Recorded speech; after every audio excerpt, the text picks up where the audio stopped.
So the health tip for today is a continuation actually of yesterday's tip on organic food.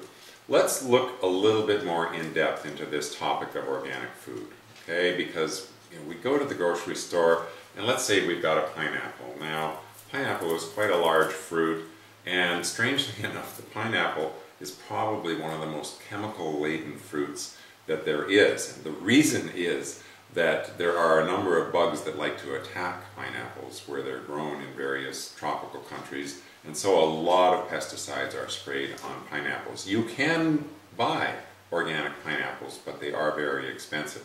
Unfortunately, because of the way the pineapple is structured with all these little grooves and valleys on the outside, the chemicals tend to penetrate into the fruit of the pineapple to some extent. So let's look at some other types of fruits. Let's look at the good old tomato. Most of the tomatoes, fortunately, are grown in greenhouses these days. You get non-greenhouse tomatoes, field tomatoes in the fall, primarily, that may be somewhat chemically laden, but most of the hothouse fruit and vegetables is not laden with chemicals. So even though you may get non-organic cucumbers, for instance, they're a lot healthier than fruit grown in the fields that has to be sprayed. So let's have a look very quickly at something called coffee. Now, a lot of people think coffee is bad for us, and maybe it is in larger amounts. People that drink 8 or 10 cups a day are probably creating some major challenges. But coffee too can be organic.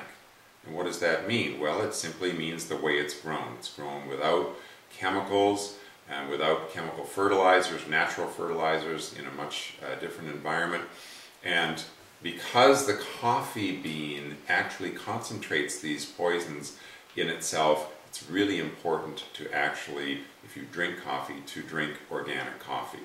And it is not that much more expensive than regular coffee, and it will have a significant effect on your health if you drink organic coffee as opposed to the non-organic.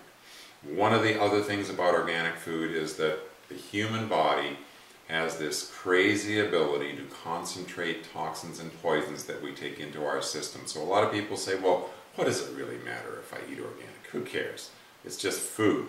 But we're talking about accumulation of toxins and poisons that will occur over a period of years and years. And the one thing that a lot of people never ever connect is the dot that says, how did I get sick?